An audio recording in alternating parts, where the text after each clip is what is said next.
รือออกแล้วนะครับค่าเรือโดยสารก็60 บาทนะครับจากนครพนมไป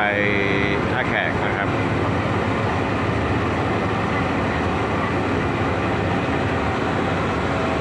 เดินทางก็10 นาทีนะครับแป๊บเดียวไม่ถึง10 นาทีแล้วมั้ง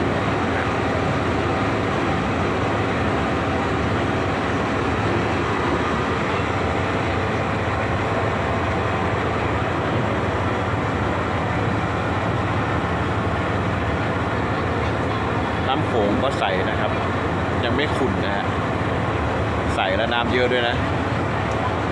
ทุกวันนี้นี่น้ำเยอะนะครับน้ำโขง